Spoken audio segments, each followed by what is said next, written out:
Welcome back to Evanston. Northwestern and Stanford getting ready to go at it here on BTN as we take a look at our starting lineups. Starting with the Cardinal, they are led by Dwight Powell, big guy having a breakout year. We mentioned Chasen Randall just a moment ago, former co-Mr. Basketball here in Illinois, back in his home state. He is joined in the backcourt by Robbie Lemons, making his first career start.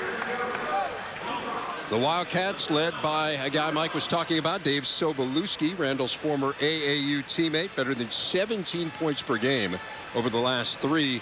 Jared Swapshire, very important defensive assignment for him. He will start on Powell. Keys to victory, Mike. Well, first for Stanford, they have got to get to the free throw line, Dave, and they're Friday night here in Evanston, an outstanding officiating crew. we're hoping for some calls today. I like it. These are, I mean, I tell doesn't get much better than that 3. I tell them the same thing before every game. You can't call a foul on me tonight. That's the game plan for sure. Loose ball off the opening tip, and which way is it going? It's going to go to the Wildcats. You're right, though, Dave. This is like a Final Four crew. Let's watch the tip here. Both guys getting on the ground. It's good. Set the tone early with guys diving on the floor. So Northwestern inbound, and they get it out to Cale Abrahamson, the freshman who is starting in place of Drew Crawford. Northwestern's all Big Ten pick last year, out for the season with a shoulder injury. Alex Ola misses, gets it back, and puts it in. That's a great putback from Ola, but what I like most about it is Coach Carmody drawing up a play to go inside. Dwight Powell defending, and he's by far the best player on this Stanford team. Now, he's had foul trouble issues this season, so make him defend early in this game. Probably a smart idea for Northwestern. This is Chasen Randall, has struggled with his shot all year, but he hits his first one there. Now, one of the keys was getting him going early, and as you said, just really struggling to find his stroke. So often for those shooters, though, you just got to hit that first one, get going, and everything. All of a sudden, that hoop starts to look much bigger. Here's Jared Swapshire into the lane, called for the walk. And Randall was shooting just 19% from 3 coming into this game. Very talented player. We talked to people from Stanford's side, no one really knew what it was going to take to get him going. Everybody kind of confused. Just one of those shooting slumps that you're waiting for the one game to break him out of it. Made 85 three-pointers last year, so he's a guy who can certainly shoot it. Again, from Rock Island, Illinois, which is on the Mississippi River about 3 hours west of here, has a huge rooting contingent here. He does. You know, I should say, too, by the way, I'm talking about his struggles. He's still averaging 14 points a game. He's playing well, but just based on expectations, I mean, this is a guy who was considered all Pac-10 first-teamer coming into this year. They get it inside now. Powell up strong, no good. Tip, no good. Powell again, no. Again, it's tipped by Eustace, and it goes. That's Josh Eustace with his first 2. He's really talented. He's averaging 8 rebounds a game, and you can see why. Very quick jumper, gets off the floor fast. Sobolewski to the hoop, has it knocked away. And here comes the Cardinal, Roscoe Allen. And Stanford going to slow it down. This is Lemons. And now Randall out top. And that's a walk. Now, see, that's that hesitation. You wonder sometimes when guys aren't having those games they're used to, where does it show up? I think in a play like that, where there's that indecision, do I take the 3 or drive? And the indecision costs them a turnover. Here's Abrahamson. Stanford will play almost exclusively man-to-man defense. They'll pressure you, they'll get out. Sobolewski around the screen from Ola. Now Swapshire, not a great shooter, but certainly can knock down a 3. Shot clock at 10. Hearn just inside the arc. Rolls in. It's a nice look. It's a nice job of getting spacing out top, too. There was nobody inside. Makes it real hard for the help defense on a play like that. Eustace for 3, and he hits. It's a good start for Josh Eustace. 5 early points. Stanford with a good quick start here, up 8-4. They look very comfortable to me on the offensive end. Northwestern's defense has been better this year, Dave, but so far they have not gotten into anybody, make them uncomfortable. Stanford already 2 of 2 behind the arc. This is a team shooting just 28% from 3 on the year. Sobolewski's strong to the hoop. Can't get it to go, but draws the foul. There you see some of that aggressiveness from Sobolewski. This is just a sideline out of bounds play and a simple rub screen there. They hand him off, and Sobolewski able to turn the corner despite being a righty and finishing with his right hand. He gets the shot off. I just really like the way he plays. His aggressiveness. You know, he's a small guy out there, not the most talented guy on the floor. Maybe ever when, you know, these games when he comes out, especially with his teammates, got some talent on this Northwestern roster, but time and time again, you find your eyes focusing on him because that's where all the action is. It's 1 of 2 free throws. Free throw shooting has been an issue for Northwestern this year, particularly late in games. Just 67% as a team. They trail it by 3. Eustace tries to get it inside. Nice play there defensively by Ola, and they force the turnover. Well, it's a nice set play. It's just a terrible pass. So you've got to put some air underneath that, and they would have had an easy 2 for Powell. Reggie Hearn, three-pointer on the way.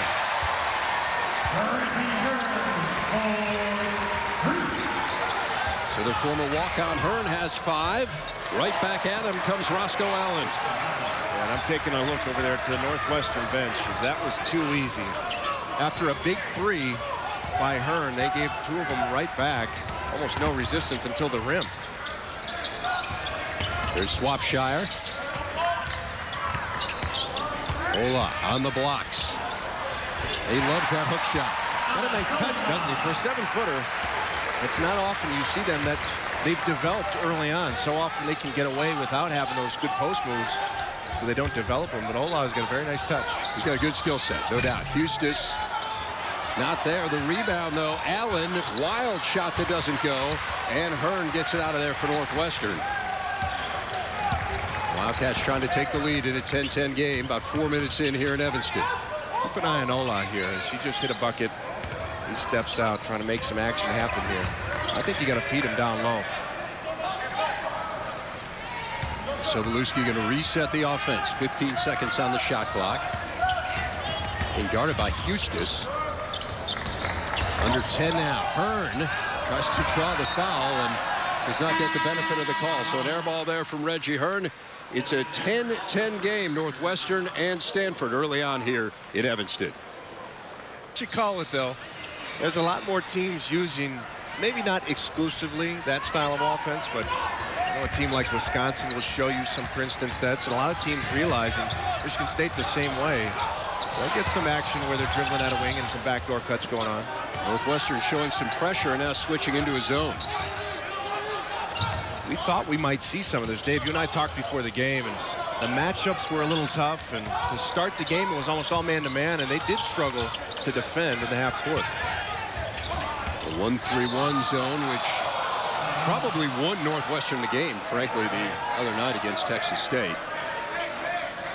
It's the one thing that Northwestern's backed off of a little bit. Haven't gone to that 1-3-1, and as a result, you see here the ball is actually put on the ground. They realize it could be a quick 5 seconds. Barely got it off with Randall. They have Sanjay Lumpkin, 34, into the game for Northwestern, a freshman who Bill Carmody really likes. That's a shot clock violation. So Boy, good defensive possession. Yeah, that was just all disjointed there. We saw the referee put the ball down on the inbounds play, and Stanford late to break their little mini huddle to call the play and then get it in, and Powell unable to get the shot off in time. This is Lumpkin, 34. He had mono early on in the year, and that slowed him down a little bit, but they feel like they like him a lot. There's Sobolewski. That doesn't go. Lumpkin actually recruited by Stanford as well, as was Abrahamson. There's Randall. Now 3-ball on the way, and good. That's what he gives them. And that is why Robbie Lemon's got this start. They need more offense. They need more outside shooting, Mike. Well, we watched him in pregame, and Dave, he just comes out there. He was firing the threes up. The stroke is good, but I give credit to Chasen Randall there. He was able to not only make the pass, but also screen off the defender at the same time. Alex Ola, 6 early points, answering for Northwestern, so a 1-point game. Now Lemon's going to try another one. Well, that is a sweet stroke. I mean, that is pure as he comes off, squares his feet. The most important thing, no matter what you're going to do as a shooter, Dave, you got to be able to fight for your feet and go straight up and down. And he was coming off a screen, but gathered himself in time. So again, this is a team about 26% from 3, and they have hit 4 of 5 here early on. Ola again backing his way down. This time, good defensive position there by Powell. And Stanford now trying to build on the 4-point lead. Eustace. Oh, the Cardinal just red hot. Wow. Now this is trouble. This Stanford team, we talked about it already. They were shooting 26% from 3. Right now they're coming out hot from outside, and that's probably the one thing that they needed to get going and start getting some quality wins. So a 7-point bulge now for Stanford. Sobolewski working his way in. Now Hearn with 10 to shoot, off balance, kind of a wild shot. Oh, it looked like he got bumped. Don't call. They're certainly letting him play to this point. Yes, they are. The NCAA tournament crew has got an NCAA tournament. Look at Lemons. Wow. Is that 3 in a row now? 9 points for Robbie Lemons. He has tied his career high. And we're about 7 minutes into this game. A 12-2 run for the Cardinal. And they lead it by 10. You know, we said sometimes you just need to see that first one go in, and who would have expected this Stanford team that had struggled so much? One of the reasons we thought Northwestern would play more zone tonight is because of Stanford's struggles, and usually teams get hot at home, not on the road. Right now we're seeing Stanford just on fire. 12-2 run, and all this, Dave, without Aaron Bright, their best three-point shooter, has been on the bench for Stanford. Again, involved in the Twitter conversation around tonight's game. Go to btn.com/connect. Don't forget to use the hashtag for our game. You see it there in the upper right-hand corner of the screen. It is hashtag Northwestern. So Stanford shooting the lights out early on here. The Cardinals 67% from the field, 86% from 3. They also have an 8-2 edge on the boards. 86% from 3. You don't often hear that.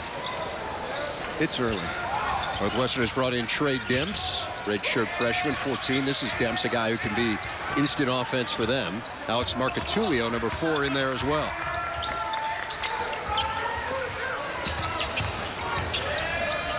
This is Marcatulio. And he has it blocked. Boy, I tell you what, there's just some size inside for Stanford. They will block some shots, and you can see why. Here's Randall into the lane. Try to get it inside. That's a foul on Marcatulio.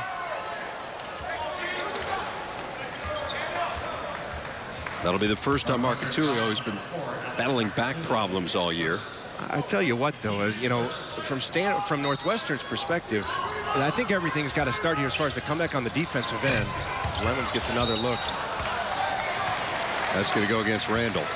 Yeah, they've got to find a way. They just got to stop here, but they got to string together a few stops in a row and kind of get fired up. Right now, it's a Friday night, a little bit of a late arriving crowd, and not that buzz, that energy just yet from the home team.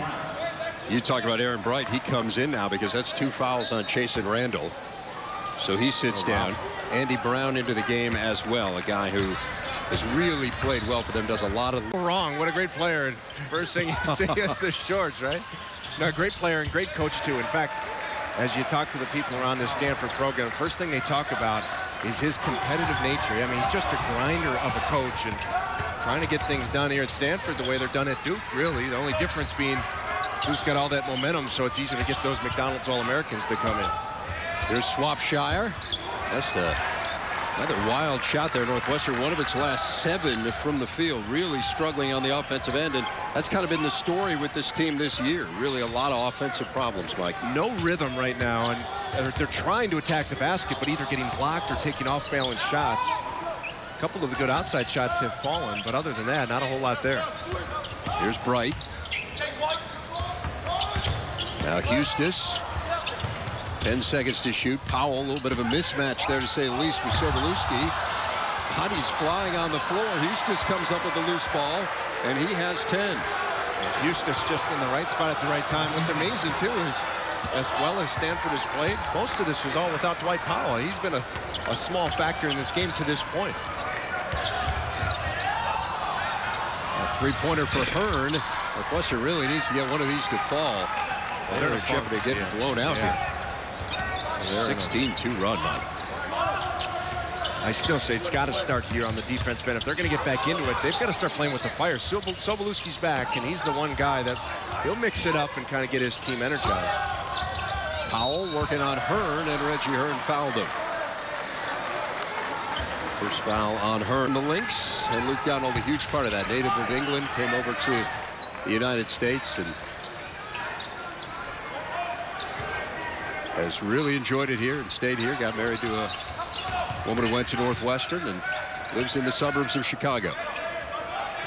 How about the rebounding difference? It's incredible. You know, during the break, we were talking about what's been happening so far with Northwestern. One thing we haven't touched on enough, as you see a turnover there by Turner, is Drew Crawford. He's out. This is the second game now Northwestern's been without him with that shoulder injury, and certainly points he'd be able to help put on the board. And you look at his progression as a player. Now, he only played in enough games where he'd be able to come back, or at least apply for that waiver that would allow him to play next season. But so they missed him on the offensive end, but nonetheless, it's not like he can make up a 20-5 rebounding advantage for Stanford either. And this is where the other guys on the team have got to pick it up. Drew Crawford, unfortunately not here tonight. His grandfather passed away. As you see again, the rebounding process, you have 4 guys there, 3 guys around the ball, and no one can corral it. Now Powell right inside. That's just too easy. Well, that's where, you know, being undersized for Swapshire really hurts him. Just a little bit of lack of urgency maybe on the defensive end. Didn't see that ball come in, and Powell's big enough. He didn't have to bring it down. But anyway, going back to Crawford, obviously they're going to miss him. But I think this Northwestern team's going to figure out how to play without him. But they've only had 2 games. I think that's the biggest issue right now. Is it takes a while. The team gets an identity as another turnover here. You get an identity with certain guys, and Crawford was a big part of that. And it's going to take a little while. It's going to take a few games. And right now we're seeing the worst of it as they are just not in sync on either end. Crawford had shoulder surgery yesterday, and Bill Carmody said it was successful. They feel good again. He will, they believe, get the redshirt year and be able to come back next season. Another offensive rebound for the Cardinal, and a foul on Turner. Sanjay Lumpkin back in there for the Wildcats, number 34. Smart move by Johnny Dawkins to get Randall out right with those 2 fouls. A Swapshire. Tries to feed it inside. It's stolen away.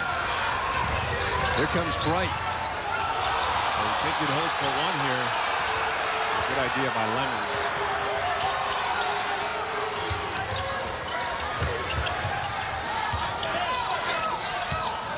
10 seconds to go in the half. This is Harris out top.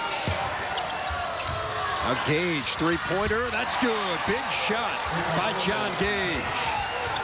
Northwestern's got to hurry. Marcatulio almost got it. Did not do that early, but they did knock the one down with Marcatulio was a big deal. And then making Powell work, which they have. Only 4 points and 2 of 10 from the field.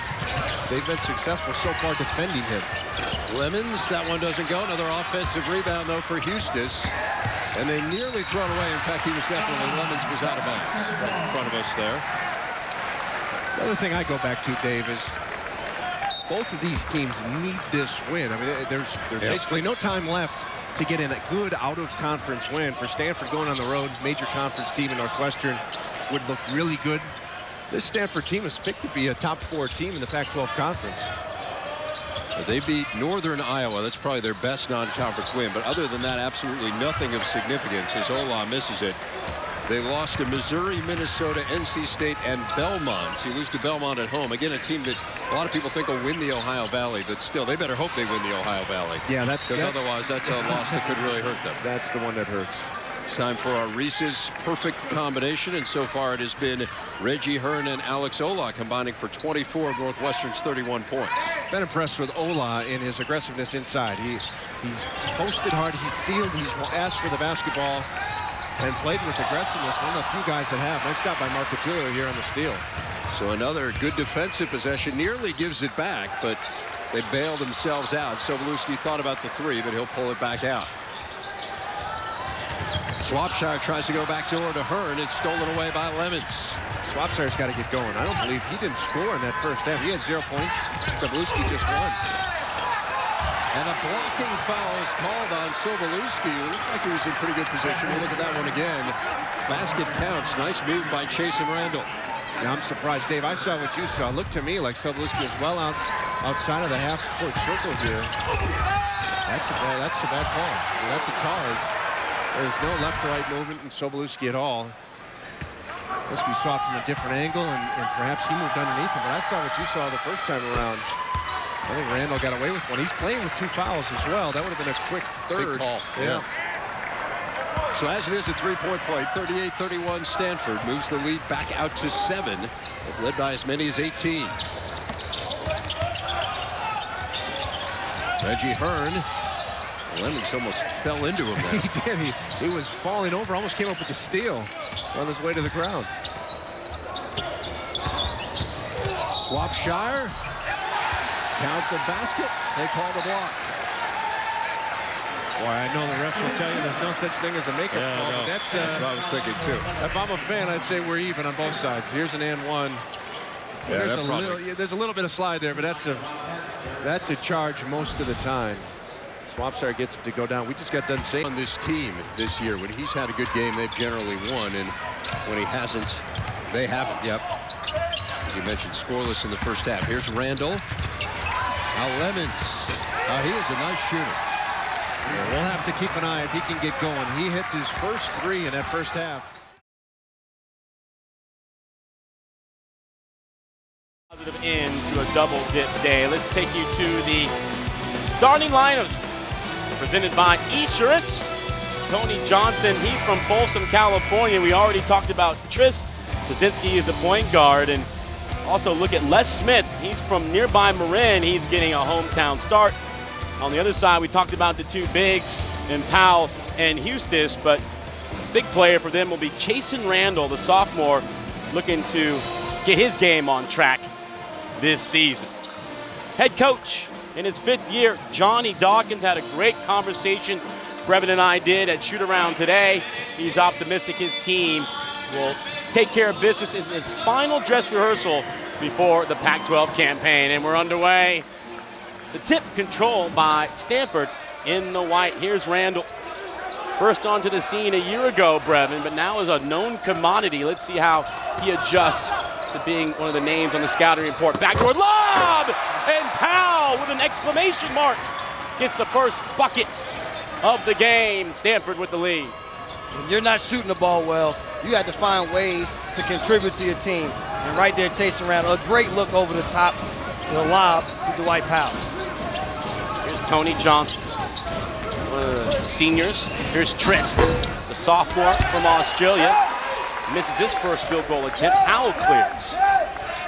Here's Randall directing traffic. Robbie Lemons finally healthy, Brevin. Had a hand injury and a hamstring that slowed his start to the season. Here's Powell playing at an all Pac-12 level, up and under. And that's a good block by Levi Geese. The senior from Tulsa leads the team in blocks. That's his 25th of the season. Yeah, big block there, but you know, on the other end, the Cardinals did a good job running their offense, getting a good look. They're going to play against this zone the entire night. So when you play against a zone, exploited by dribble penetration, but because of lack of size at the position for Lafayette, you get a lot of lob attempts also. Randall running the show to Roscoe Allen, freshman from Vegas. 3 on the shot clock. Randall, he unselfish, one more to the corner! And Lemons beats the buzzer. Knocks down the first 3 of the game. Now you talked about Robbie Lemons. Had a couple injuries earlier in the year, but he has been a big spark for this team. Was coming off the bench first, but now in a starting role, he came out of high school as one of the leading scorers in California, is definitely showing why he can score the ball. Kaczynski from Highlands Ranch, Colorado. Nothing but net on his first 3 attempts. And Lafayette is on the board. Lafayette 5-9, 0 for 7 away from home. Stanford 8 up, 4 down, 5-1 here at Maples. Randall swings it. Allen too strong. Here's Johnson. And one thing the Cardinals have to concentrate on in this game is defensive transition, because Lafayette knows they don't have the size advantage to play against the Cardinal in the half court the entire game. They're going to push the ball and try to get open shots such as that. Smith drives, kicks. Johnson's 3 off the back iron. Randall looking to push the tempo some. to the basket and off the glass for his first two. I like that from Jason Randall. Not shooting a three to start this game off. A great assist on the first possession, and right there, a nice drive and finish and good rebound by Houston. Randall, he scored a year ago in Illinois, and he commits the first turnover of the game. 29 turnovers coming in, the 30th of the season for Randall. You get to see back to that first possession of the game, the trap. But you see, he's able to look over the top of the defense with the smaller defender at the bottom, an easy pass, and then the early transition opportunities, able to get to the basket. What he did very well last season, has to get back to doing that time and time again. Johnson looking for his shot, misses it. Push up ahead, Lemons had it broken up. Good play by Les Smith. Smith driving, kicking, and Lafayette hitting. Levi Gase. You talking about our